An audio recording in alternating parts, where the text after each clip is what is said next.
Welcome to the World War II newspaper channel where we read the Chicago Tribune one day at a time, going through World War II as it happened through the eyes of those who lived it.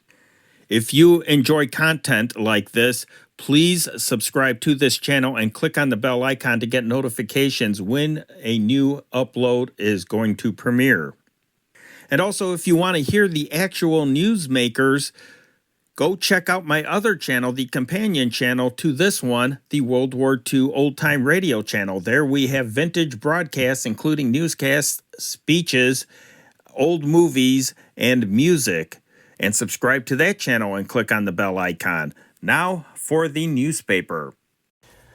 News as read from the Chicago Tribune for Wednesday, January 1st, 1941. Henry Chopp reporting. The weather today. The sun rose at 7:18 a.m. It set at 4:30 p.m. For Chicago and vicinity, rain on Wednesday with fresh southeasterly winds. Thursday rain, probably changing to snow and somewhat colder. The low temperature, 34 degrees. The high temperature, 37. The headline, Happy New Year in America. New York, December 31st. The nation's biggest small town threw the nation's biggest celebration tonight on the threshold of a new year. In Times Square, the traditional center of New Year hysteria, the customary cacophonous crowds milled amid the bright lights and boarded up windows under the surveillance of 1,489 policemen. Amid the annual biggest and best appraisals of the revelry scope, about the only tangible one was the report by 22 Times Square hotels that reservations were 50% ahead of last year. But the top prices at places like the Waldorf Astoria remained at the recent level of around $15 per person, a far roar from the roaring 20s, $50 and up assessments.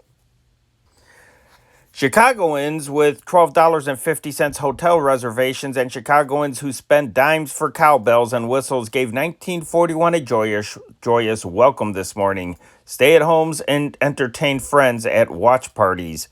Hotel dining rooms and the nightclubs were crowded to their last table. Hotel men said there were more patrons than last year and that they spent more freely.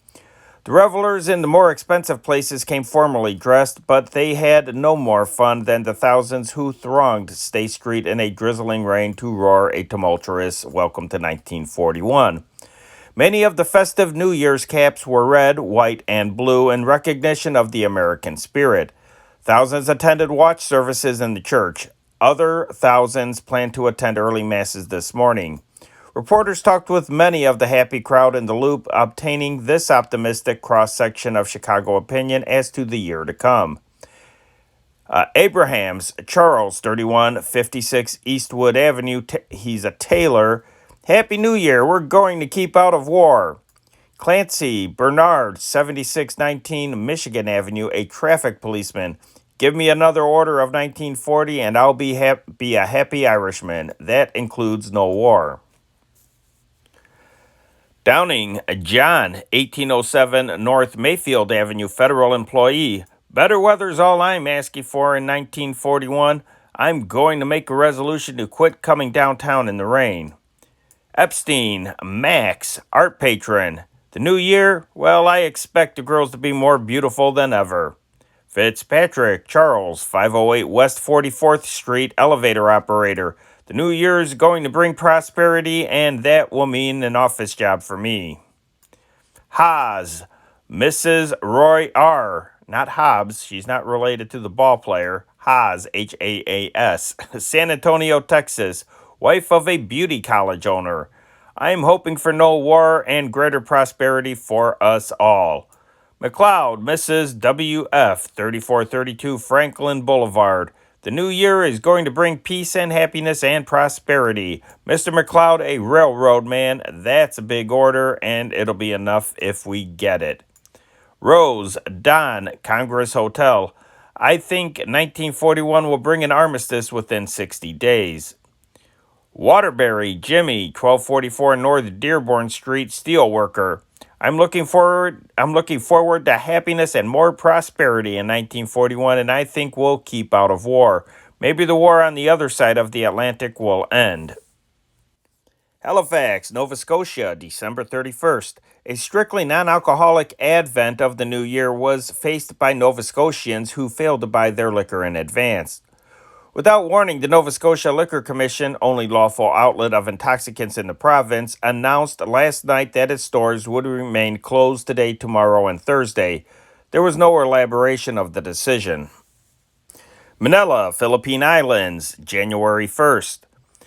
It is New Year's Day in this far eastern outpost of America. There are wars just across the China Sea to the west. There is threatened Japanese expansion to the southward. German sea raiders are reported in waters not far distant.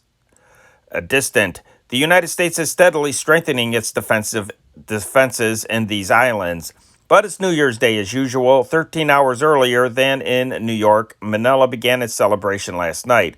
Hotels, clubs, night spots, all were the scenes of festivities by American celebrators. Noticeable was the increase in men in United States uniforms of the Army, Navy, and Air Corps.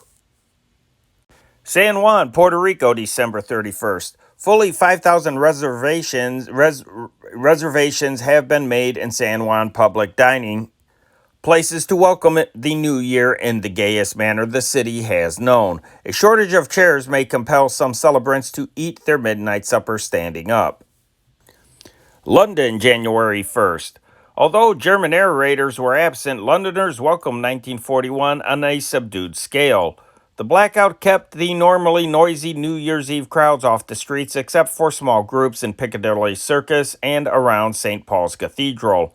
Shuttered hotels entertained groups of revelers, but most Britons remained in their homes or in air raid shelters.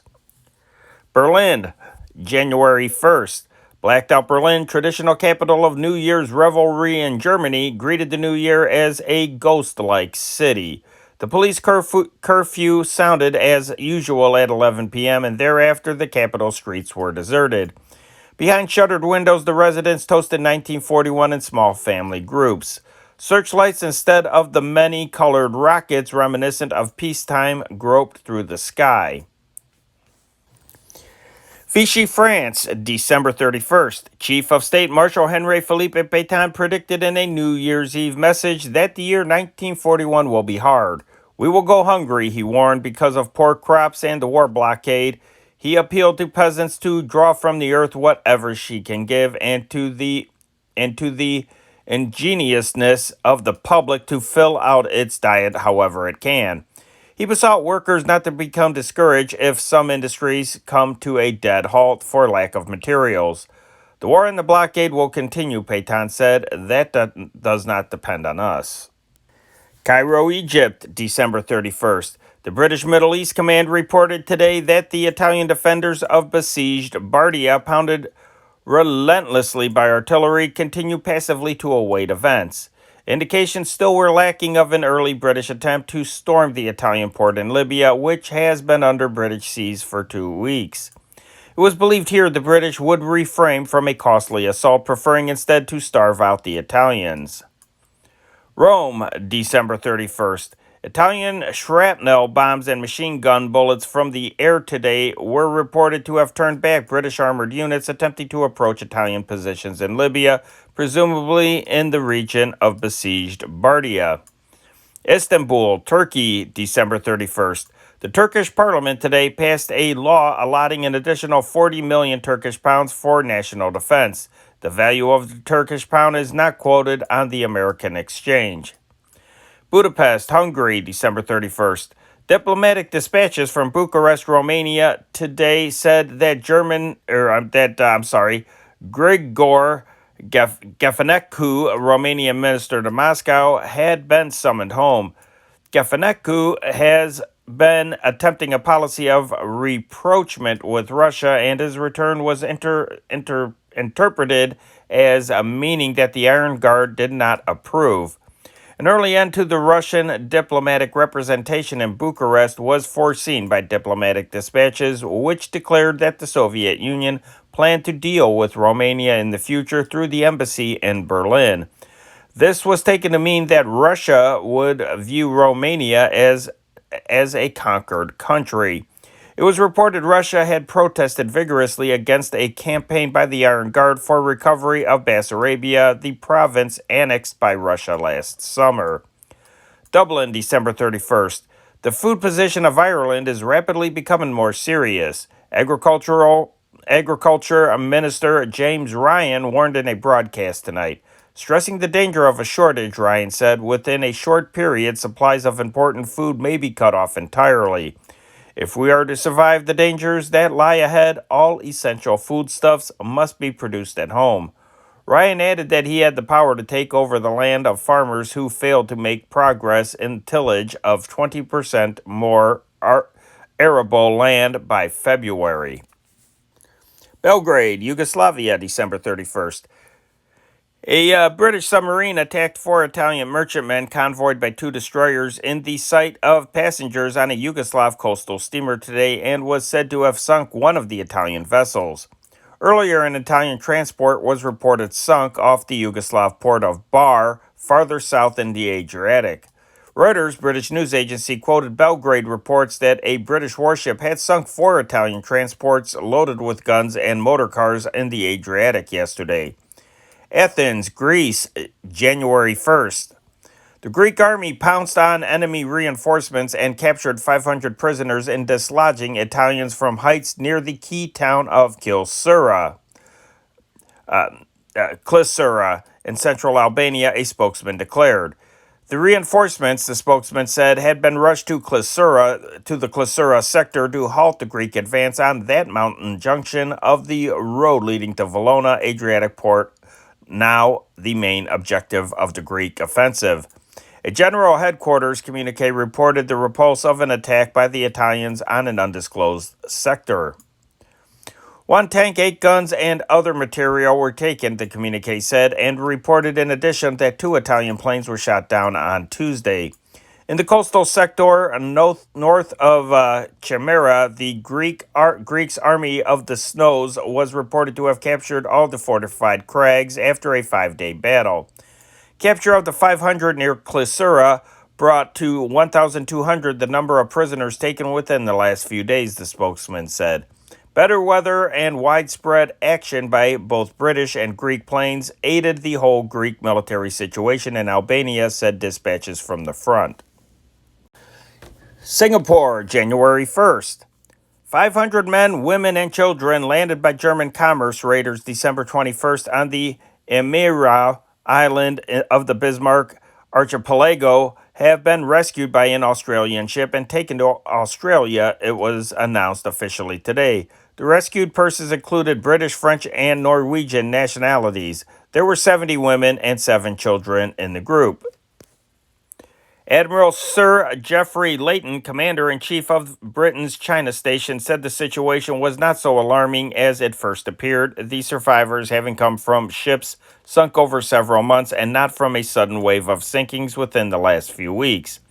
The passengers and the seamen were said to have come from the following ships: Rangitang, Holmwood, Notau, Ringwood, Triona, Triadic, Trieste, Vinny, Turakina, and Komata. The admiral said the British and Australian navies were well aware of the activities of the raiders and appropriate measures are being taken. London, December 31st. Authoritative source today said they had no comment to make on the peace proposals of Senator Burton K. Wheeler, Democrat, Montana, outlined in a radio address last night. The press subordinated the proposals to a British news agency, Reuters dispatch from Washington, D.C., which said it is generally felt that America now faces a moral and material war against Germany. Chongqing, China, December 31st. Vice Premier and Finance Minister Dr. H. Kung told the nation in a New Year's message today that China would be nearer victory in her war with Japan in 1941. Kung declared a financial, economic, military, and diplomatic review of 1940 showed the nation definitely had progressed. Britain's temporary closing of the Burma Road to traffic in war supplies to China was the greatest blow of 1940, but after the reopening, China's international position was better than before, he said. The latest British and American loans have raised China's foreign exchange reserve fund by 50%, Kung said. He outlined for 1941 a financial program which included increases in excess war profit taxes, enforcement of a new income tax, and continued repayment of interest and capital of loans secured by customs and salt revenue. Rome, December 31st. Italy tightened her war economy another notch today by establishing a virtual dictatorship over her industry. This all-powerful post fell to 45-year-old Renato Ricci, Minister of Guilds and veteran fascist party stalwart. He will have the final say in the handling of the distribution of all raw materials and will determine which products are to be turned over to the army and which may be left for civilian consumption. Ricci was given power to ration industrial products and apportion raw materials among industrial establishments according to the nation's war requirements. The announcement of the strict control over industry followed by 4 days of the appointment of Giuseppe Tassinari, Minister of Agriculture, as dictator of food and control over the overproduction and consumption. Still another decree published today in the Official Gazette clamped down severe control on the slaughter of cattle and hogs. Tokyo, December 31st. Premier Prince Fumimaro Konoe warned Japan in a New Year's statement today to prepare fully to meet any eventualities on the assumption that various international pressures may be imposed upon Japan in the new year. Foreign Minister Yosuke Matsuoka, in reviewing Japan's foreign policy and looking ahead to what the new year will bring to this country particularly and to the world in general, declared, "In my innermost heart, I fear lest this year prove most tragic and unfortunate for all of mankind. I pray God and wish that all truly God-fearing people throughout the world will cooperate with me in saving this year from degenerating into the first year of destruction of modern civilization." Washington, D.C., December 31st. The full text of the letter sent to President Roosevelt by King Leopold of Belgium after he surrendered the Belgian army of 300,000 men to Germany last May 28th is contained in the quarterly bulletin of the Belgium-Luxembourg Chamber of Commerce in Switzerland, which was received here today. King Leopold transmitted the letter to Mr. Roosevelt directly after the surrender, but the president never chose to inform the public of its contents. It was said Mr. Roosevelt's secrecy was due to his belief that the letter, if known, would have an adverse effect on the morale of the Allied armies. France at that time was still in the war. The bulletin, dated as of October, states that Leopold wrote the letter May 28th, the date of surrender.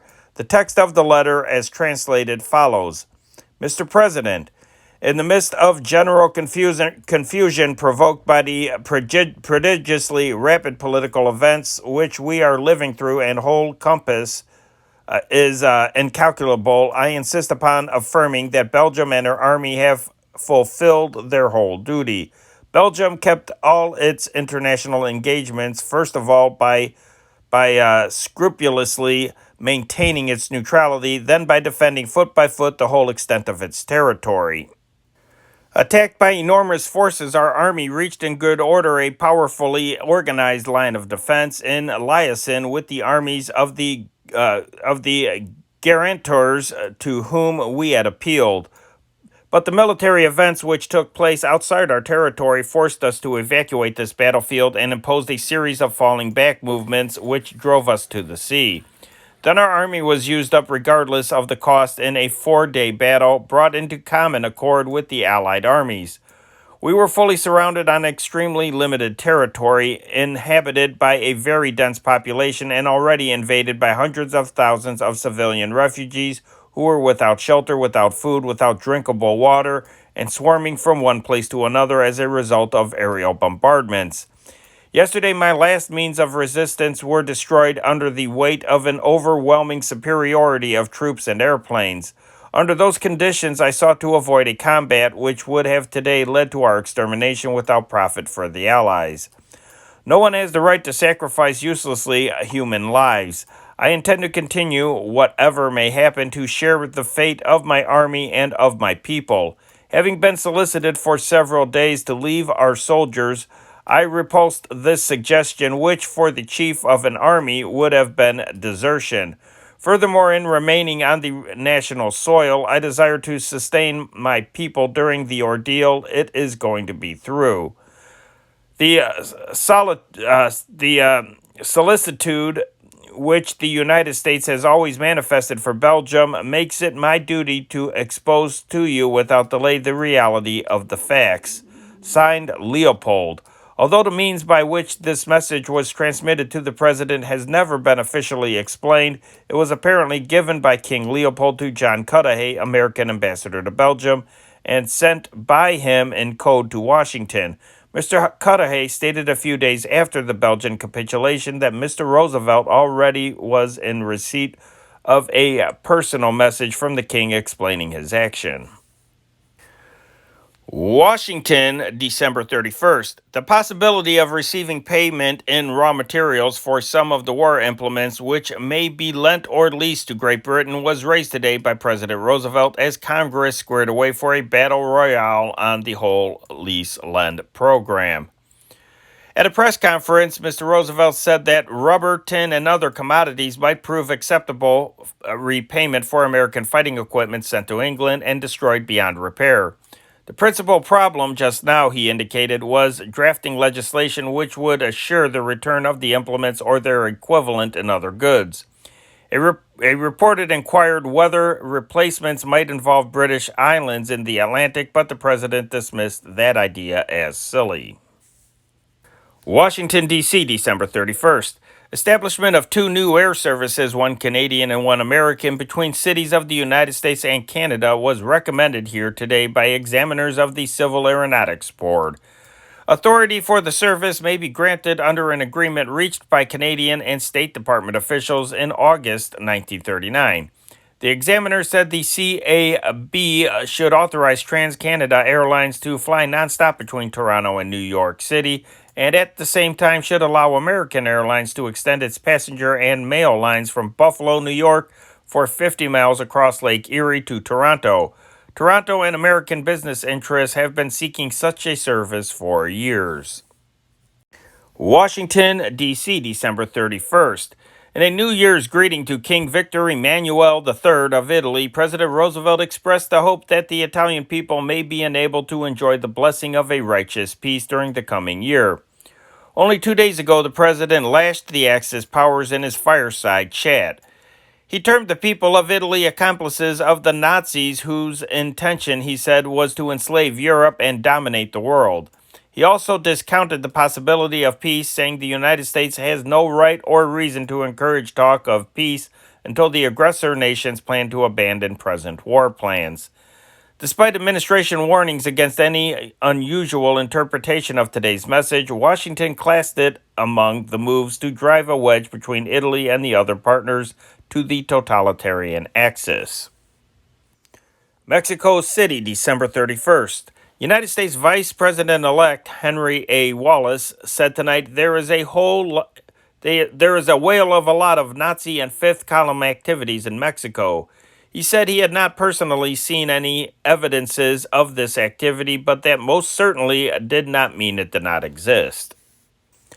Rio de Janeiro, Brazil, December 31st. President Getulio Vargas said in a luncheon speech today that Brazil would be faithful to Pan-Americanism and neutrality and would willingly oppose any aggression.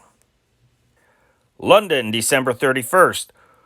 Workers in the city, the financial district, today continued clearing up debris of Sunday night's German raid. Typists, clerks, and warehousemen were busy from early morning removing ledgers, papers, office equipment, and stocks so that business could be transferred to new premises.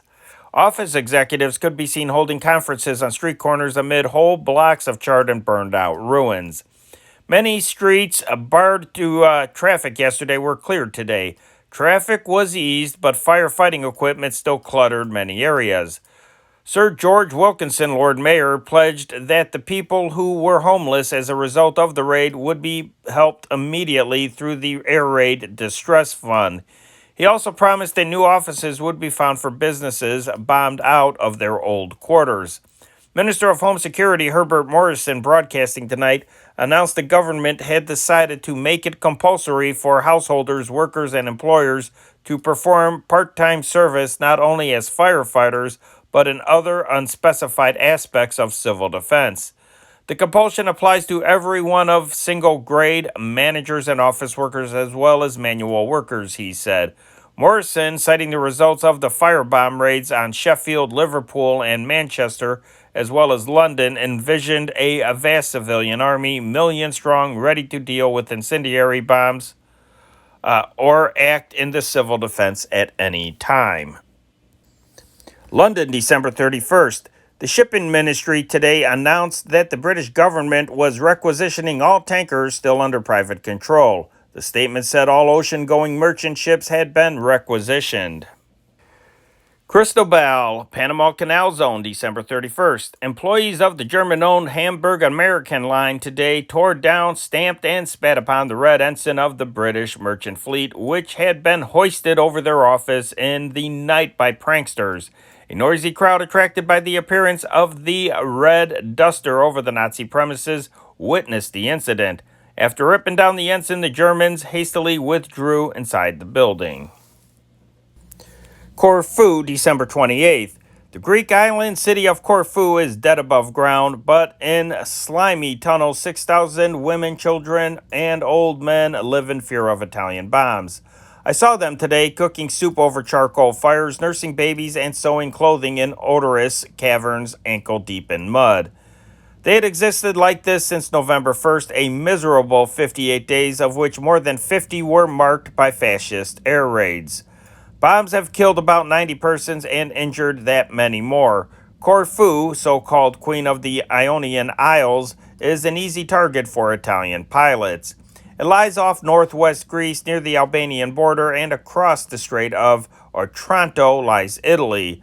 Not one anti-aircraft shell has been fired in defense of the island. Today was exceptionally quiet, yet 4 alarms sounded by 1 p.m. Budapest, Hungary, December 31st. The Nazi Party's daily paper, Magyarság, was banned today for 2 weeks for not following national interests. Lisbon, Portugal, December 31st. H.G. Wells, arriving here aboard the American export liner Excalibur today, said he believed the United States still was far short of entering the European war. Opinion there still is sharply divided, the British writer said, but added that he had found American opinion virtually unanimous in favor of aid to England. Wells plans to leave soon for London. The Excalibur brought 45 other passengers. Among them were 5 members of a Japanese trade mission and 2 Japanese newspapermen on their way to Berlin. Vatican City, December 31st. The Vatican's fur-helmeted Palatine guards are to be given new guns as soon as they can be cleaned of the last century's rust. No reason was given by Vatican sources for replacing the guards' modern rifles with an 1840 model of the muzzleloader, except that it appeared to conform with the Pope's wish to restore the uniforms and equipment of antiquity. 2 men are needed to handle the new gun, one to fire it and the other to reload. Ballistics experts say it can carry 1,000 yards. The Palatine Guard, as it now exists, dates back to Pope Pius IX, who decreed in 1850 that the Vatican's 2 bodies of militia, the Servizi Scelti and the Capitori, should be united in one and called the Guardia Palatina di Onore. Belgrade, Yugoslavia, December 31st. The Ministry of Interior decreed dissolution of all trade unions today and forbade any further union activity. No reason was given for the decree. Havana, December 31st. Several 100,000 merrymakers of Havana and some 3,000 Americans whose cruise steamers chose this stopping place for New Year's Eve joined tonight in a tumultuous and roaring welcome to 1941. Other thousands of Cubans welcomed 1941 in their homes and probably had the most fun at the midnight hour. They had the unpunished privilege of throwing buckets of cold water from their balconies or windows, drenching the passerby in the street. Rich or poor, in full dress or diplomatic regalia, it mattered not who the victim was. If his clothes were ruined and his evening spoiled, it was his own hard luck. At the stroke of midnight, he should have been under shelter and remained there for 15 minutes. The artificial rainstorm lasts. The custom is a century old. Traditionally, the householder is throwing out the evils, bad spirits, and hard luck that have pursued him during the year. Many a tourist tonight paid for his ignorance of the custom. Hey guys, if you enjoy this channel, check out our companion channel to this one, the World War II Old Time Radio channel. Over there, you will hear radio broadcasts of the newsmakers, the news reporters, and various entertainment programs, comedy, drama, horror, all kinds of fun stuff. And you will also get the #1 song every Friday that is represented on that channel as the radio programs correspond with the newspapers that you hear. Each upload premieres the same night the newspaper premieres that you are listening to right now. We even feature movie serials and classic movies on there when YouTube permits it. So swing over to the World War II Old Time Radio channel and click on that bell icon to subscribe. And don't forget to subscribe to this channel as well and click on that bell icon. I know you'll enjoy them. And now for our national news. Washington, D.C., December 31st. The Defense Commission reported today that the nation's arms output was up to 2,400 aircraft engines, 700 planes, more than 10,000 semi-automatic rifles, and 100 tanks a month. The defense program, the commission said, already had put 1 million persons to work in the last 2 months, and several million more will be needed by next November.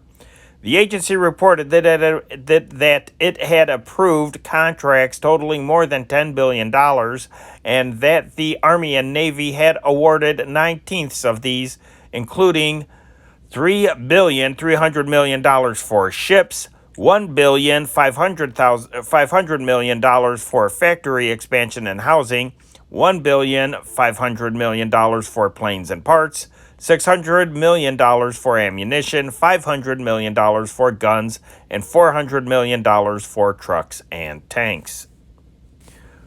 Washington, D.C., December 31st. The United States Army is planning to station a sizable expeditionary force in Alaska, it was learned today. Although no details were made available, it was understood that the huge Northern Territory will have a series of military and naval bases, which will make it second only to Hawaii as a Pacific fortress. The administration's policy of picking up the white man's burden in the Orient, which was laid down by England in order that her full strength might be mustered against Germany, is behind the move to garrison Alaska. Although hostilities in the Far East repeatedly directed attention to the great strategic importance of Alaska, both for the defense of American commerce and the northwestern coast of the United States, development of the territory's defenses was proceeding at a leisurely pace until the conclusion of the Rome-Berlin-Tokyo axis. On the promulgation of this alliance, the Army and Navy pressed forward their program for the creation of land, air, and naval bases and began consideration of an expeditionary force of regulars and guardsmen in the Northland. The plans also were spurred by Soviet Russia's construction activities on Big Diomede Island in the narrowest part of the Bering Strait, only 1 mile from Little Diomede Island, which is in United States territory. The strategic importance of Alaska lies in the fact that it is this country's closest approach to Asia. It lies but a few miles from Russian territory and within bombing range of Japan. Ships traveling the Great Circle route between Seattle and Oriental ports often pass within sight of the Aleutian Islands and are 2,000 miles away from Hawaii, the nation's most heavily fortified Pacific base. Under the terms of the Washington Naval Treaty of 1922, the United States agreed not to fortify the Aleutian Islands, but retained the right to fortify other islands off the coast of Alaska. The treaty expired in 1936 by Japanese abrogation. A naval board early in 1939 found that naval air bases in Alaska would be essential in time of war as links in the patrol of the Eastern Pacific and the defense of Alaska and the Pacific Northwest. Military experts also said Alaskan bases would be of vital importance in the conduct of offensive operations against an enemy in the Pacific. The Naval Board recommended development of bases at Kodiak and Unalaska and expansion of the existing base at Sitka. The recommendations were approved by Congress with the addition of an Army air base near Fairbanks and an appropriation of almost $15 million for the Coast Guard in Alaska. Washington, D.C., December 31st.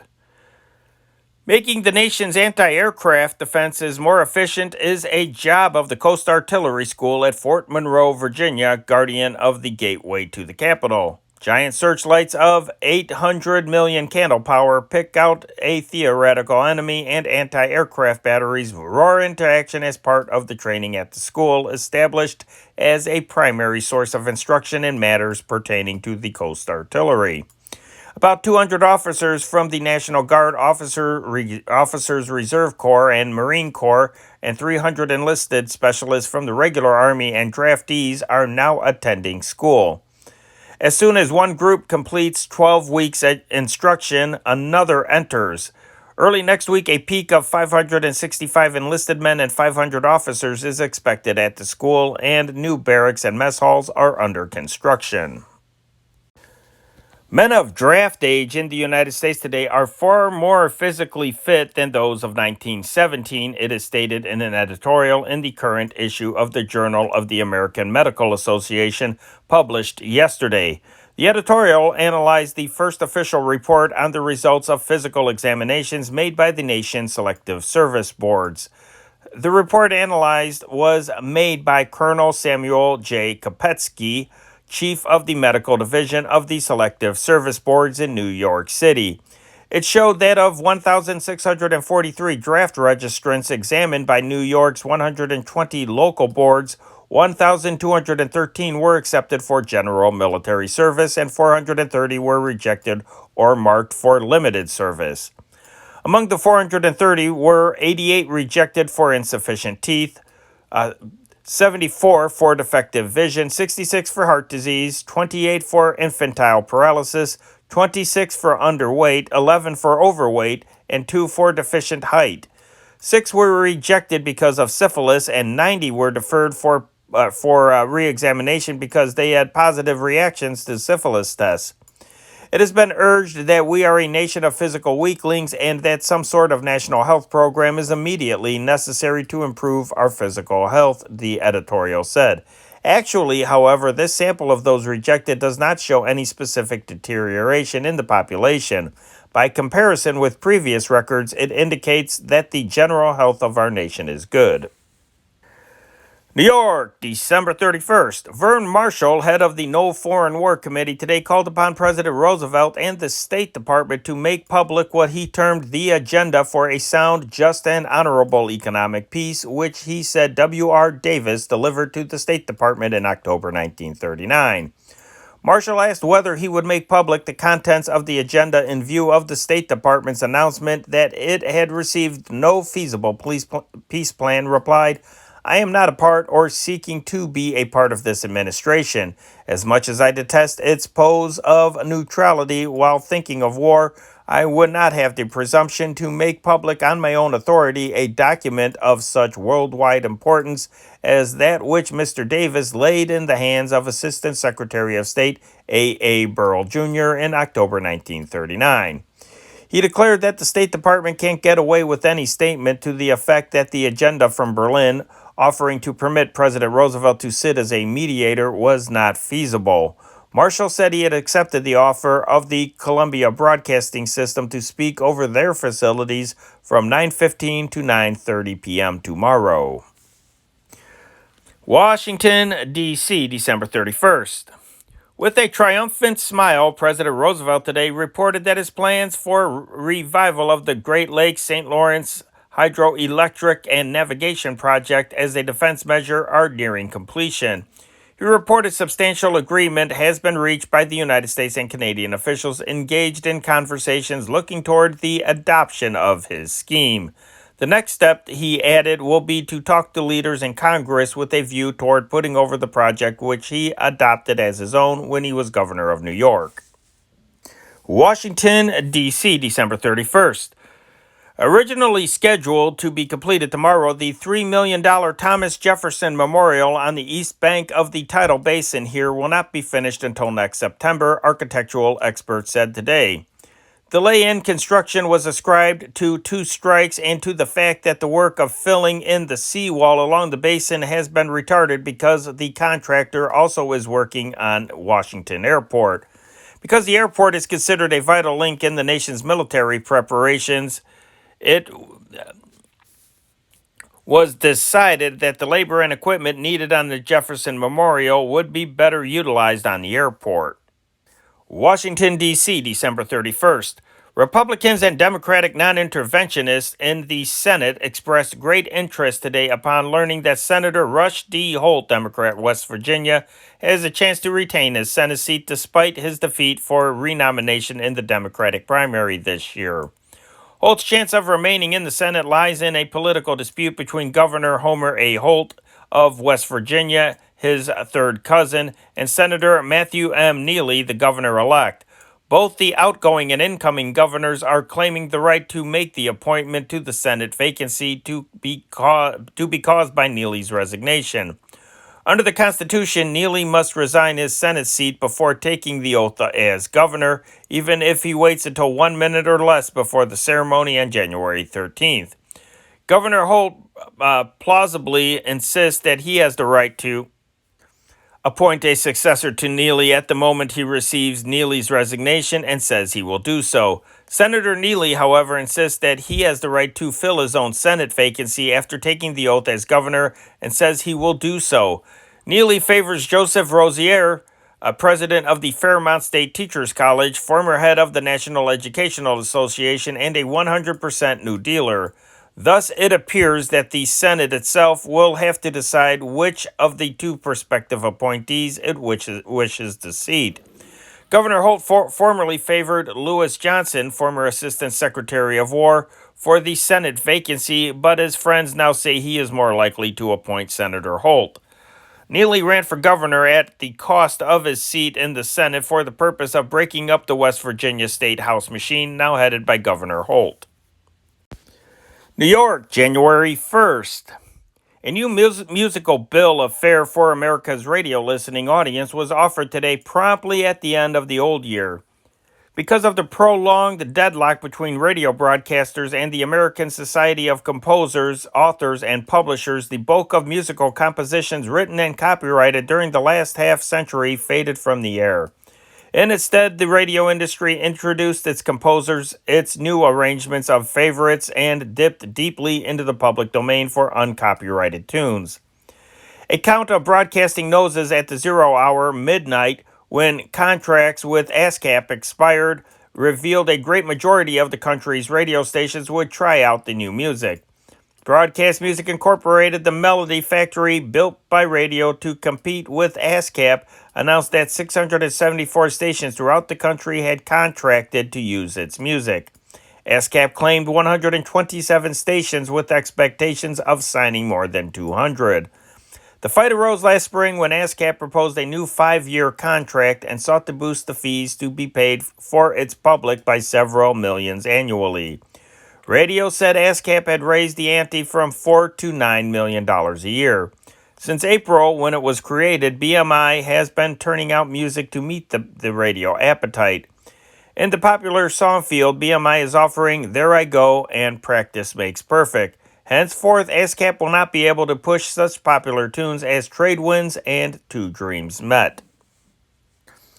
Owners of the 28.5 million radio receiving sets operating in this country may expect to hear a great deal more of such old reliables as Bach, Beethoven, Chopin, Haydn, Schubert, and Mozart.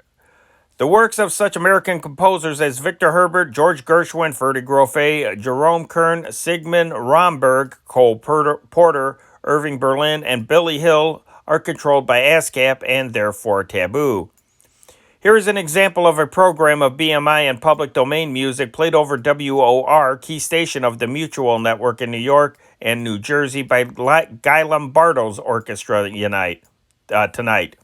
New arrangement of Auld Lang Syne, the band's theme song. Hail, hail, the gang's all here. No foolin', stop running around my heart. Frenesi, I give you my word, my favorite song, and for he's a jolly good fellow.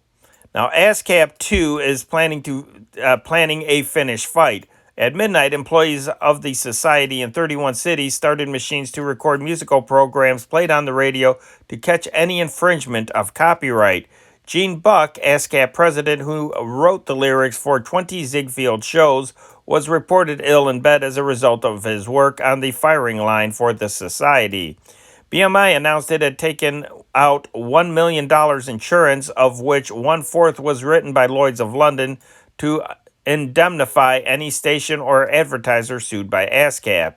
Broadcast Music Incorporated, which becomes one of the main sources of music for radio starting today, yesterday filed papers for incorporation in Illinois with the county recorder's office.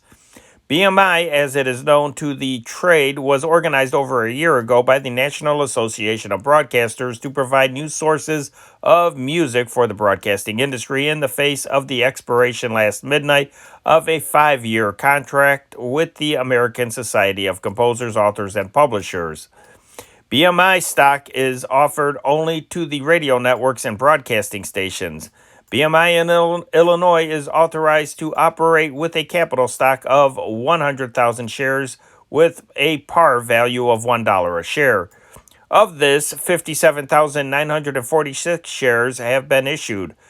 This, together with a surplus of $231,784, gives it a total capital of $289,730.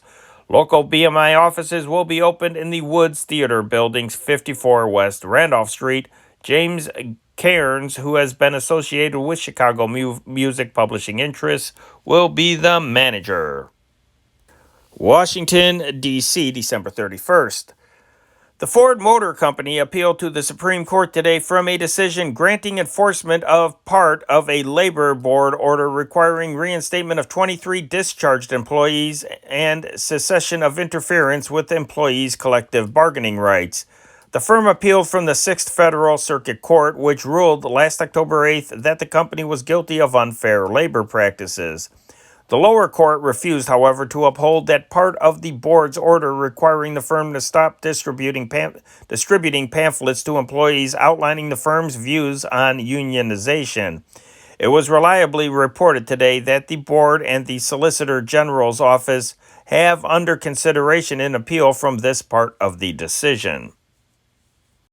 New York, December 31st. 4 Negroes and 1 white person were found to have been lynched in 1940, according to a report issued by the National Association for the Advancement of Colored People. The association and other agencies are investigating the deaths of 10 other persons suspected of having been lynched, the report said. The report, which said that lynchings in 1939 totaled 4, added that of the lynchings this year, 2 occurred in Georgia, 2 in Alabama, and 1 in Tennessee between March and September.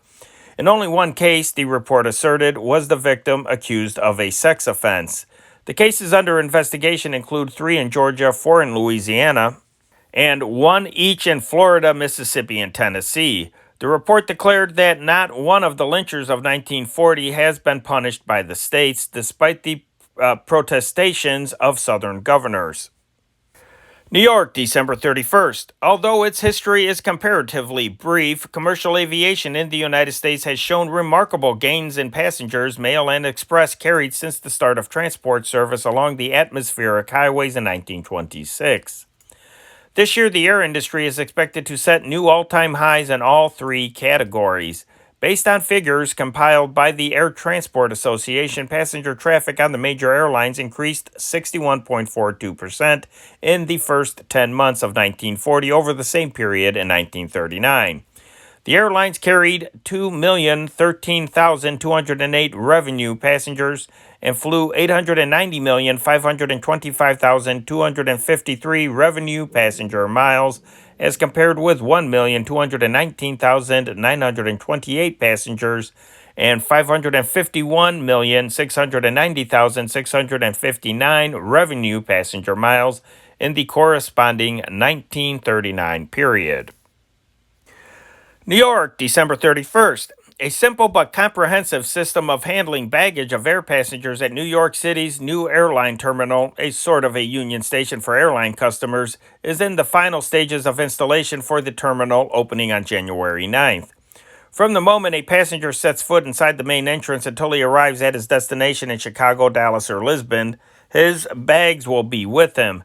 A porter takes the passenger's bags at the foot of the escalator, which carries the traveler from the street to the main rotunda. When the passenger buys his tickets, his bags will be weighed, when they will be carried by a high-speed conveyor belt to a baggage mezzanine for sorting. Then the bags will be loaded aboard just as the passenger takes his seat. The terminal expects to handle 4,500 pieces of baggage daily.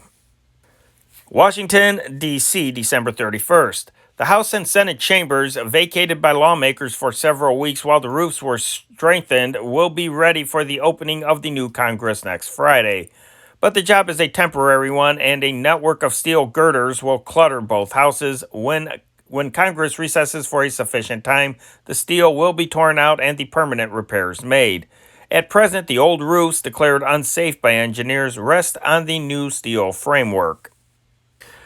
New York, December 31st. Word has come from Little America that the third bird expedition has had good fortune and will soon be starting home. The message was contained in a wireless greeting to the Boy Scouts of America from Dr. Paul A. Sipple, commander of the West Base of the United States Antarctic Service. Columbus, Ohio, December 31st. Dode Fisk's funeral will exemplify the merry performances he fashioned in life. The 81-year-old retired circus owner who originated the Dode Fisk Great Combined Shows died today. Long ago, the showman stipulated the proceedings of his funeral, and Thursday his friends will abide by his wishes. The requiem will be sounded by a violin, saxophone, and piano. Then a band will play, number 1, McLeod's Reel, 5 times. Number 2, The Music Goes Round and Round, 3 verses. Number 3, Do-Rang's Hornpipe, 5 times. Number 4, Happy Days, 3 verses.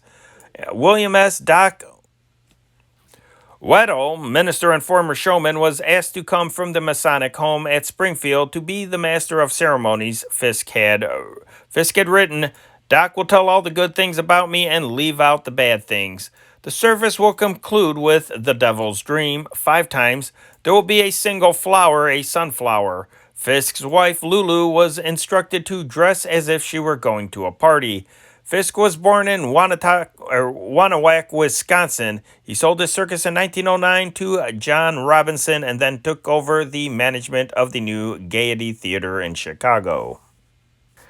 Little Rock, Arkansas, December 31st. Arkansas is experimenting with a school for legislators, which it is hoped will point the way for many of her more affluent and progressive sister states.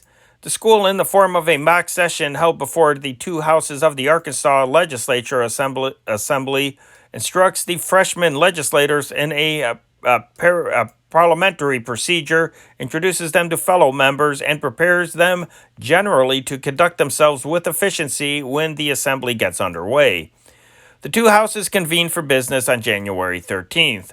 Formerly designated as the Arkansas Legislature Institute, the school has been conducted biannually since 1934 by the University of Arkansas. Dr. A.M. Harding, Director of Extension at the university, says that it is the only school of its kind in the United States. Hey guys, if you enjoy this channel, check out our companion channel to this one, the World War II Old Time Radio channel. Over there, you will hear radio broadcasts of the newsmakers, the news reporters, and various entertainment programs, comedy, drama, horror, all kinds of fun stuff. And you will also get the number one song every Friday that is represented on that channel as the radio programs correspond with the newspapers that you hear.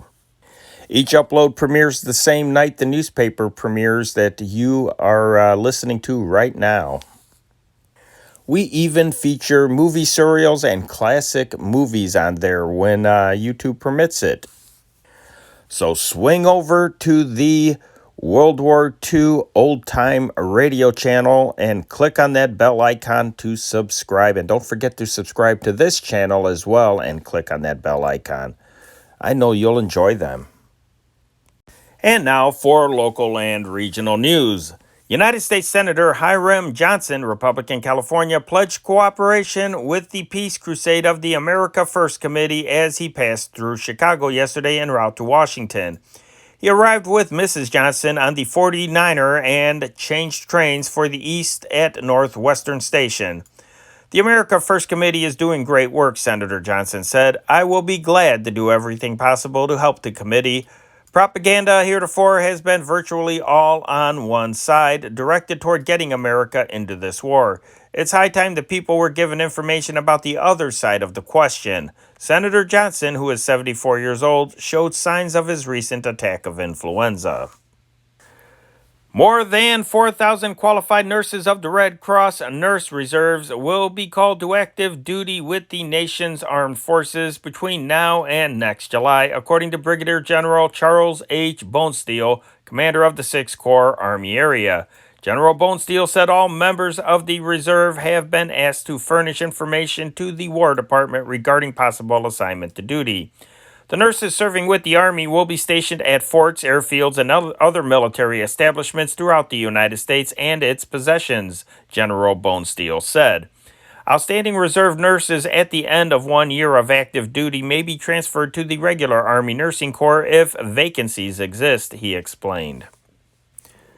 Men and officers of the Illinois National Guard, a great many of them residents of Chicago and its suburbs, are playing an important part in the task of building a strong army for the United States. Hundreds of guardsmen from this state have already begun the year's training required by them by the federal government. Thousands more will put business and home life behind them and begin their year's training within the next 60 days. 3 units of the Guard already have been mobilized and inducted into federal service. They are the 202nd Coast Artillery Anti-Aircraft Regiment, composed mostly entirely of Chicagoans, Company B of the 192nd Tank Battalion, a Maywood unit, and the 106th Cavalry Regiment, whose men and officers are from Chicago and Springfield. The 202nd Coast Artillery, which was ordered to Fort Bliss, Texas on September 19th, was the first Illinois Guard unit to be mustered into service. The 1,400 men and officers of the regiment now are established in their camp home, and after the first of the year will begin intensive firing practice on a range of several 100,000 acres leased by the government.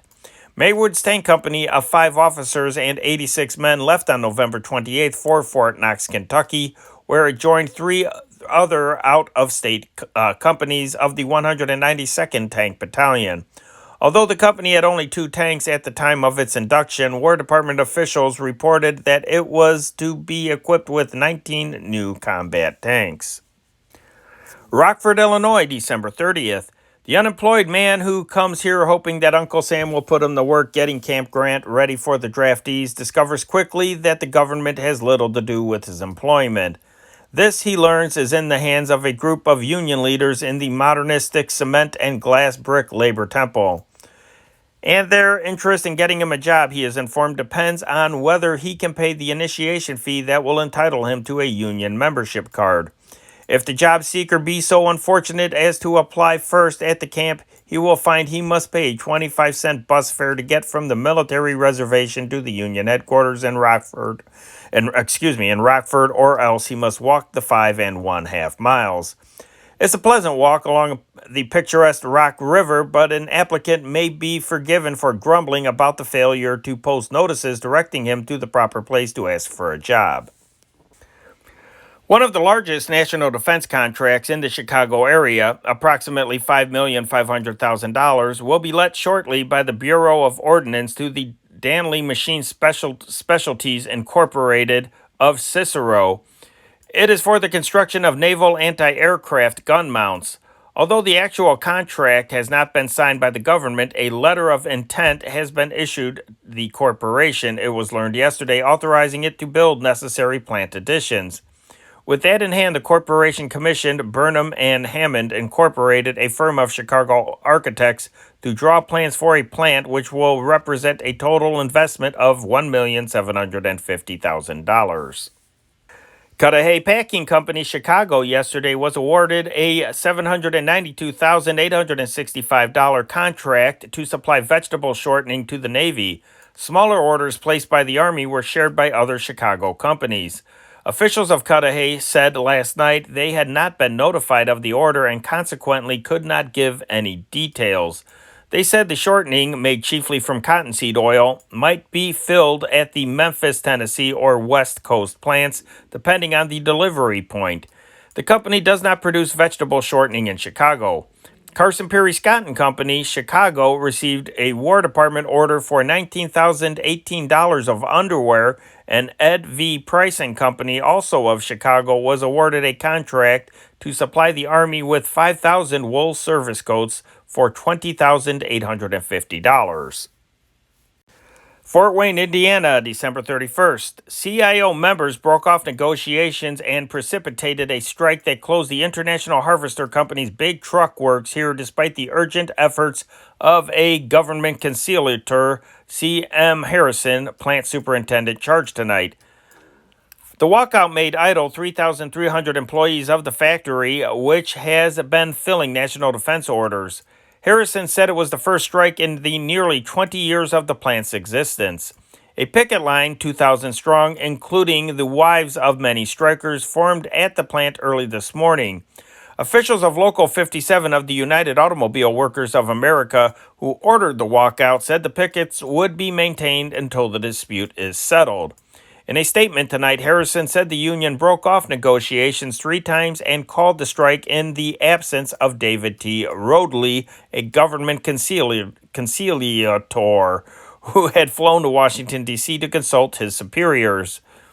The union precipitated the strike, he said, despite the efforts of a government conciliator to mediate the dispute, refusing to give the government representative the opportunity to bring about a peaceful settlement, which is so indispensable today to our national defense production. Harrison pointed out that the strike was called within 24 hours after President Roosevelt had called upon defense industries to continue operation without interruption by strikes or lockouts. In my opinion, the present strike was altogether unnecessary, Harrison asserted. Our management is perfectly willing to deal with labor. There never has been any question about the company recognizing the union and dealing with it. 20% of the entire current output of the factory was devoted to defense orders, mostly in the manufacture of parts for Navy vehicles. The plant produces 100 trucks a day and has a weekly payroll exceeding $100,000. Governor-elect Dwight H. Green yesterday declined Governor John Stell's invitation to fill 100 vacancies on the state highway police force prior to his inauguration on January 13th. In replying to a telegram from Stell, Green repeated his intention of taking the state police out of politics and added that the Democrats, Stell's party, in recent years have discharged many excellent former highway patrolmen who could be reinstated to meet any emergency. Local 278 of the Bartenders Union has been expelled from the Illinois Federation of Labor. Notice of the expulsion was received yesterday by Roy D. Keene, whom Circuit Judge Robert Jerome Dunn appointed receiver of the union to free it from the clutches of the gang of Frank the Enforcer Nitti. Word that the state federation had dropped the bartenders from membership was received soon after Judge Dunn had barred a write-in campaign against George B. McLean, business agent of the union, in the union election scheduled for Monday. For some time past, the state federation has been outspoken against the presence of gangsters in the control of labor unions. The reason for expelling the bartenders was not formally stated, but it was said the Federation's executive board was convinced the union was being operated as a gangster agency. Edwardsville, Illinois, December 31st. Accused of having tortured a 60-year-old woman by burning her fingers with matches to force her to give up $625, two former convicts and a police character are in Madison County Jail, charged with robbery, extortion, and assault to commit murder. According to Sheriff Walter R. Whitman, Eddie Digby, 27, and Benton Tucker, 27, both of East St. Louis, Illinois, and Albert Lambert, 28, of St. Louis, Missouri, have confessed they went to the home of Mrs. Lucille Folletti in Collinsville, Illinois, at noon Christmas Day and forced her to surrender $625 in postal savings stamps.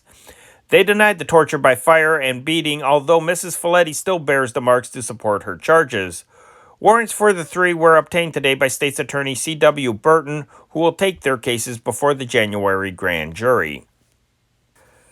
Martin Baker, 17 years old, celebrated the new year by firing 9 rifle shots from his home at 4745 North Lowell Avenue this morning, according to police. Charles Vanna, 54, leaped from bed when the bullets began coming through the window of his home at 4318 Lawrence Avenue, a short distance away. He got up just in time to be struck in the back by the last bullet, which slightly wounded him. Baker was arrested. Casimir Przybylski, 45, shot himself in the left index finger while celebrating with a revolver at his home, 1924 Dickens Avenue. Maurice de Lavelle of 739 South Oakley Boulevard was driving at West Jackson Boulevard and Wood Street when a stray bullet pierced the windshield of his automobile. John Coppola, 24 years old, of 747 North Throop Street, was shot in the abdomen and critically wounded early today during an altercation with 3 men in front of 1106 North Hoyne Avenue. He was taken to the county hospital by 2 friends and his sister, Stephanie, age 17, who were with him. Lieutenant Anthony McDonough of the North Avenue Police took 1 man into custody and said he was looking for 2 others. Miss May Siddall, 57 years old, of 1318 Hinman Avenue, Evanston, was killed last evening when she was struck by an automobile at Grove Street and Chicago Avenue in Evanston. Edwin M. Kenyon, 75, of 1406 Chicago Avenue, Evanston, who was crossing the street with Miss Siddall, was struck and seriously injured. He was taken to the Evanston Hospital. The driver of the car was Frank R. Dawson, age 16, of 624 Central Street, Evanston, a preparatory school student, home for the holidays. Mrs. Letha Whitaker of 4237 Kenmore Avenue had a happy day yesterday. She was reunited with her son Aura Lester Brewer, 18 years old, whom she had not seen in 14 years. In 1925, her husband William Brewer died. She came to Chicago seeking work and left Aura with his paternal grandmother in Quincy. 3 years later, the mother married Frank Whitaker and wrote to Peoria for her son to come and live with her. She was informed that Aura was not there. Recently, Aura enlisted in the Army and was sent to Fort McClellan, Alabama. A week ago on furlough in Peoria, he learned his mother was in Chicago and talked to her on the telephone. Then he returned to camp, obtained additional leave, and came here for the reunion. The go-ahead signal was given yesterday for the construction of the new State Street Bridge when the last of a series of controversies dating to 1931 was settled by the city and Northwestern Railway. Bids will be sought within 30 days, and construction probably will start by the spring. The last obstacle was removed when the city paid $100,289 to the railroad for properties on the north bank of the river at State Street. In return, the railroad agreed to petition the Superior Court to set aside a judgment of $497,000 awarded in 1932 to the railroad against the city in connection with the State Street widening program. In a reciprocative gesture, the city waived further payments of $400 a year by the railroad to the city for upkeep of the bridge. Crime records for 1940, compiled yesterday by the Chicago Crime Commission and the Police Department and compared with corresponding figures for 1939, show a decrease in murder, robbery, and burglary cases in the city, as well as a decrease in the number of persons sent to prison from Cook County. There also were fewer paroles. The accomplishments of State's Attorney Courtney, Police Commissioner Allman, Chief of Detectives John L. Sullivan, and the courts were held accountable for the showing made. The Chicago authorities said the pressure that had been exerted on the parole board was effective. Fewer parolees on the street means less crime, said Chief of Detective Sullivan. The comparative figures with 29 days of December included in the city's 1940 crime totals are as follows. Murders, 1939, there were 175, 1940, 173. Burglaries, 1939, 11,274, 1940, 10,174. Robberies, 1939, 6,466, 1940, 5,466. Sent to prison, 1939, 791, 1940, 725. Paroled, 1939, 715, 1940, 622. Parole violations, 1939, 133, 1940, 127. Governor John Stell, who took office October 5th on the death of Governor Henry Horner, granted 13 pardons and commuted the sentences of 3 convicts. 5 of the pardons were conditional, the recipients being under the necessity of reporting to the parole board monthly for the next 3 years. In the 3 years and 9 months of Horner's second administration, only 2 pardons were granted and no sentences were commuted. Warden Frank Sain of the Cook County Jail sent 14 prisoners to the Joliet Penitentiary yesterday, making a total of 72 sent from the county during the month of December. 8 of these were parole violators. 6 sentences of death were meted out by the Circuit Court and Superior Court judges who sat in the criminal court during the year which ended November 30th, Tom J. Bowler, clerk of the court, reported yesterday. The 17 judges who alternated in the criminal court disposed of 1,817 indictments against 2,102 defendants. Only 209 defendants demanded jury trials, and of these, 111 were convicted. In non-jury trials, 1,343 defendants were convicted and 544 pleaded guilty. The habitual criminal sentence of life imprisonment was meted out 54 times. Of those convicted, 36% committed larceny and 24% committed robbery.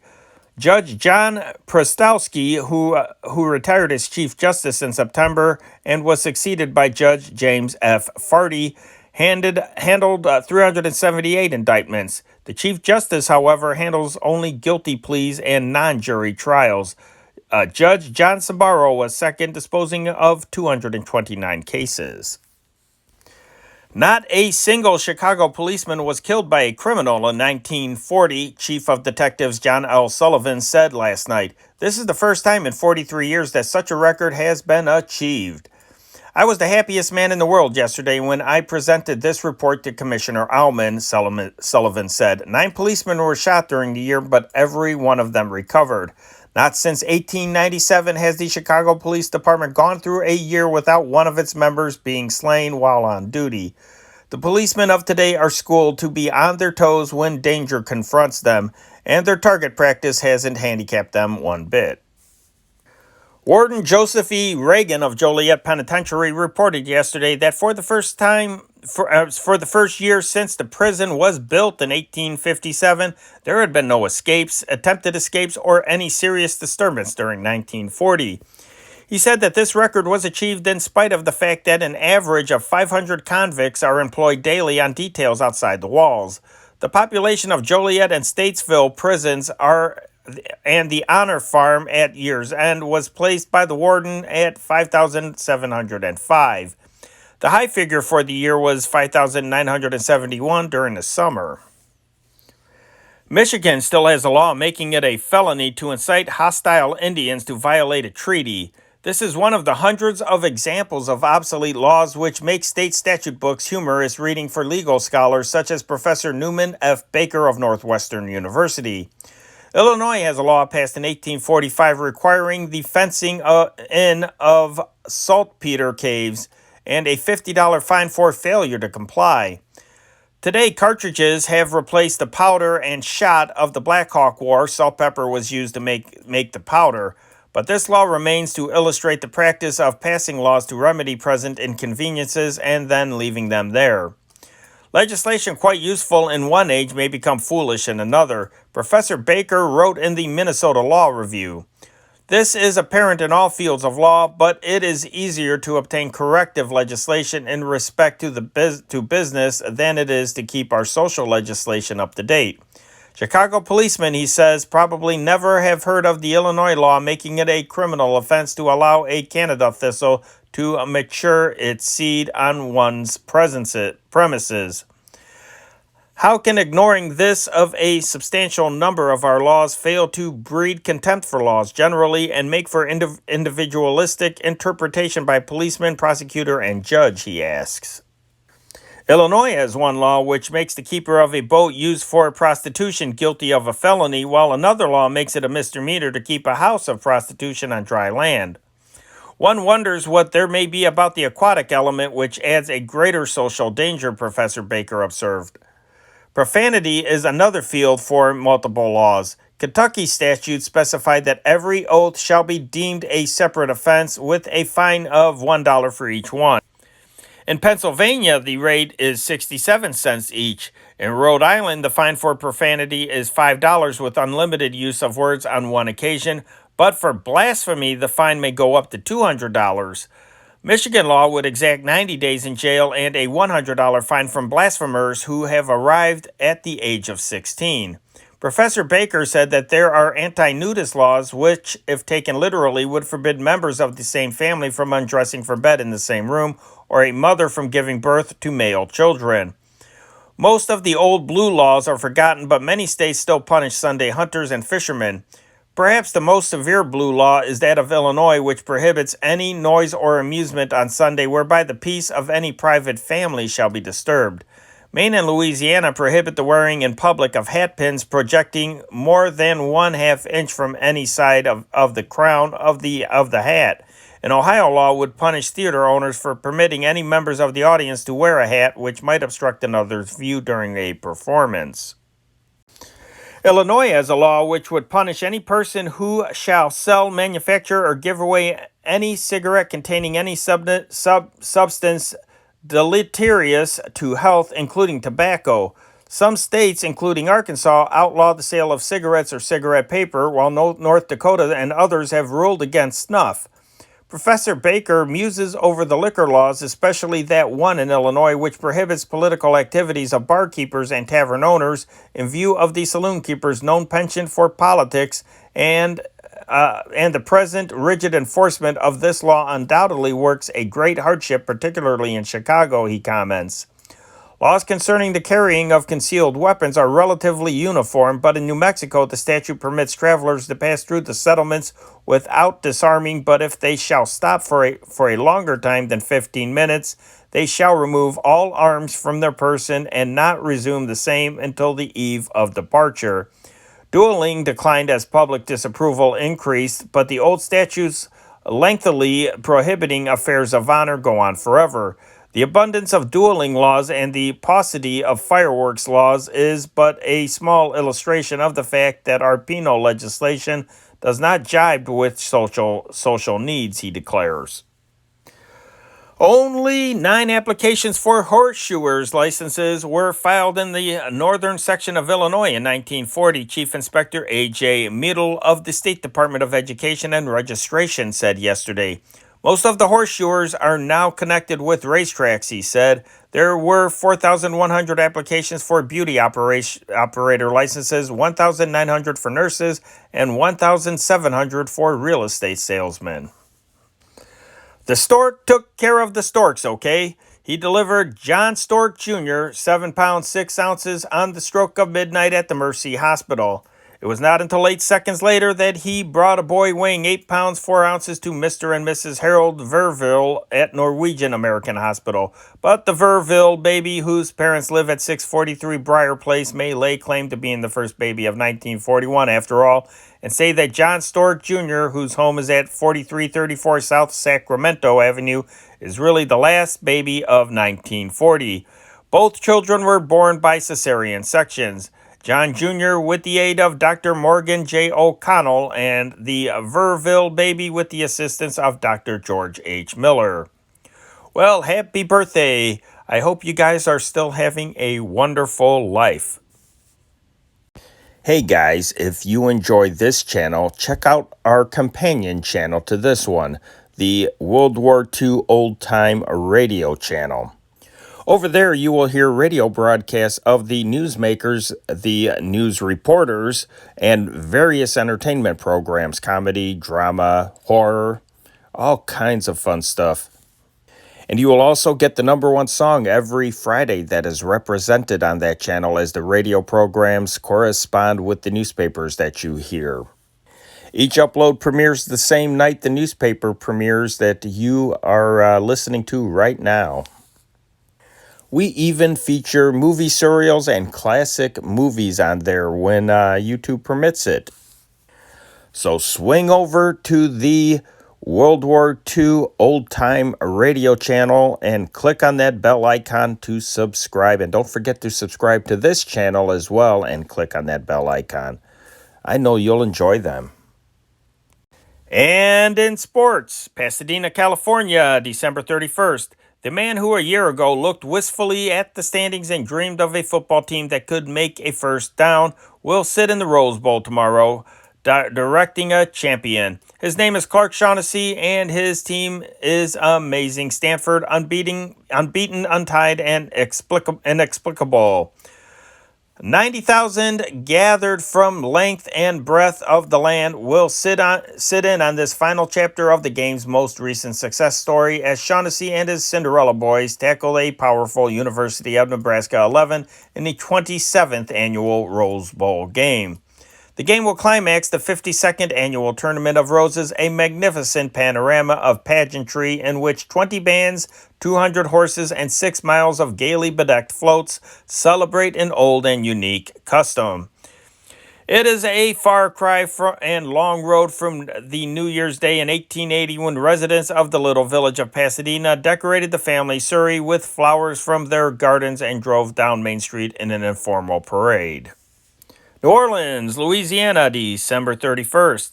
The only postseason football game bringing together two undefeated, untied teams will be played in the Sugar Bowl tomorrow between Boston College and Tennessee. For the 7th straight year, New Orleans is host to two of the nation's strongest gridiron units and to thousands of visitors ranging from distinguished public officials to folksy folks from almost every section of the land. Attendance at the game is limited to 73,000, the capacity of the stadium, but old-time residents say tomorrow's contest has attracted the largest out-of-town delegation in the history of the city. Hotel lobbies today were jammed with noisy crowds, most of the merrymakers sporting either the orange and white of Tennessee or the maroon and gold of Boston College. 3 special trains from Boston this morning carried 2,060 rooters from Massachusetts. The Tennessee backers were more numerous, of course, because of the comparative proximity of New Orleans to Knoxville, Memphis, and Nashville. That perhaps accounts for the odds of 3-2 on Tennessee or 6 points and even money. Dallas, Texas, December 31st. All Dallas prepared this afternoon to celebrate the New Year and the Cotton Bowl football game. In fact, the idea is prevalent in Texas, at least that the New Year merely coincides with the football battle between Texas A&M and Fordham. Despite the day's rain, the city's enthusiasm mounted steadily. All roads led to this North Texas community, and tonight, with the spur of celebration of 1941, the streets were jammed with thousands of visitors. Texas also believed it was celebrating a sure thing, for despite the brave words of Fordham's Jimmy Crowley at today's luncheon in honor of members of both the rival coaching staffs, it is conceded in these parts that the Aggies will win. Perhaps this attitude will prove costly, but there is no denying that Texans refuse to believe that the Aggies, beaten only by another Texas 11 in the last 2 years, can be stopped by the Easterners. The Aggies have a record of never losing to an Eastern team, and this is featured as prominently locally as the attendance mark of 45,507, largest crowd ever to see a football game in the Southwest. Crowley confined his remarks at a luncheon given by Mayor Woodall Rogers to a brief and obvious sincere assertion that despite the odds, he believed Fordham was prepared to give the Aggies a battle for the decision. Just before he came to the luncheon, he had been assured by Dr. Gerald J. Carroll, Rams physician, that Claude Pickowitz, second-team quarterback who was thrown from a horse on Sunday, would be able to play. Pickowitz has been in the hospital for 2 days. Northwestern's basketball team unleashed a spirited second-half drive to defeat Notre Dame 46-36 in the first of a 2-game series at the Evanston High School Gymnasium last night. The teams battled on even terms throughout the first period, in which the lead changed hands 3 times and left the Wildcats holding a 22-19 advantage at halftime. After Notre Dame pulled up within 1 point of tying the score shortly after the second period opened, the Wildcats turned on a rally which netted 6 consecutive points, a lead the visitors never overcame. 2 sophomores, Bud Hassey, forward, and Russ Wendland, guard, headed Northwestern's attack, Hassey with 12 points and Wendland with 11. The former got 4 of his goals in the first half and was largely responsible for keeping the Wildcats on even terms during that period. Wendland took up the cause in the last half, in which he scored all 3 of his goals. Captain Eddie Riska led the Irish attack with 11 points on 3 field goals and 5 free throws. 10 of his points came in the first period. The Chicago Bruins, who have won 3 and lost as many in their 6 National Basketball League games to date, tonight will attempt to inaugurate the new year with a victory over the Sheboygan Redskins in the 132nd Regiment Armory, Madison and Rockwell Streets. The battle will begin approximately 9 o'clock and will be preceded by a Windy City League game at 7:45 p.m. between the East Chicago Forzits and the Palmer House Indians. The Bruins will be without the services of Elmer Johnson, who is in the Grant Hospital with an infected leg. They will have another addition, however, in Herb Ball, former Western Kentucky star, who was signed and worked out with his new mates yesterday. Wibbs Couts, one-time Loyola star, will be in the Chicago lineup following his recovery from a bruised right leg sustained in the Bruins game in Akron last week, when the Chicago 5 yielded 2 tough ones by 45-46 to the Firestones on Friday and by 38-40 to the Goodyears the next night. Couts has scored 68 points in 6 games, sharing the record total of 21 points for a single contest. Sheboygan comes to town with a roster of some of the ablest stars in the league, including Captain Otto Kolar, Rube Lutenschlager, George Hassick, Dave Quabius, and Ed Denker and Bill McDonald. Goalie Paul Goodman began his career as the Blackhawks' regular goalie a year ago tonight. In his debut, he shut out the Detroit Red Wings 1-0. The Hawks play the Wings tonight in Chicago Stadium, and many feel that it would be splendid if Paul could celebrate with an encore. The Wings have defeated the Hawks 3 times in 3 tries this season, as compared with no victories in 8 tries last season, but the Hawks aren't a tremble by any means. Their 2 top scorers, George Allen and Coley Dahlstrom, will be back at work this evening, and their presence should lend much aid to Goodman's anniversary party. Coley has been out of 6 games, and that has been quite a jolt to the Chicago outfit. Johnny Chad is the only member of the Hawks who will not be in uniform for tonight's match. Mush March, Phil Hershgeheimer, and Pep Kelly, all right wingers, have been going well recently, and since the battle lines need only 3 right forwards, Chad will be given the opportunity to watch tonight's engagement from the sidelines. Boston, Massachusetts, December 31st. The Boston Bruins and the New York Rangers enlivened their National Hockey League meeting with 3 fist-stick outbreaks as they battled to a 2-2 overtime tie tonight before more than 16,000 at the Boston Garden. New York, December 31st. The New York Americans shoved the Montreal Canadiens into the circuit cellar tonight with a 4-2 triumph. Bill Knickerbocker of the Yankees yesterday was transferred to the 1941 roster of the White Sox. In exchange for the veteran infielder's services, the Chicago club transferred to Joe McCarthy's team its property rights in catcher Ken Silvestri. The swap, engineered in the East by manager James Dykes, wasn't made with the idea of altering the complexion of the prospective Sox infield for the next flag race. Even though he obtained Dario Lodigiani from the Athletics too filled a utility role. Dykes felt the infield situation warranted a little more protection just in case his present plans, especially around second base, proved unworkable. Utility roles at second, short, and third base were filled by Knickerbocker in his 2 seasons under the Yankee banner. Knickerbocker attained the age of 29 last Monday, so can hardly be classed as a hardy youngster. But in this connection, it can be pointed out that Luke Appling, who will be 32 next April, and he is still getting around pretty well. The latest addition to the Sox went to the Cleveland Indians from the Toledo club for the 1933 season, playing 80 games at short.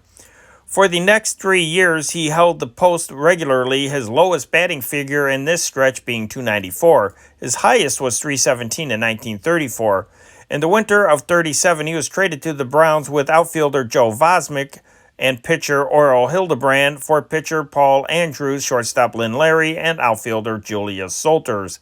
After playing shortstop and second base for the Browns in 1937, Knickerbocker was traded February 15, 1938 to the Yankees for infielder Don Hefner. He played 46 games with the Yanks in 1938 and only 6 in '39 and 43 last season. In Silvestri, the Yanks captured a youth who still is developing, but the Sox could afford to dispense with his services. They still have 3 catchers in Mike Tresh, Tom Turner, and George Dickey, the latter a highly touted purchase from Oklahoma City. Another move made by the Yankees yesterday sent pitcher Irving Bump Hadley to the Giants at the waiver price of $7,500. St. Louis, Missouri, December 31st. With special praise for Walter O. Briggs, Sr., owner and president of the American League champion Detroit Tigers, the Sporting News today announced the list of number 1 men of baseball for 1940.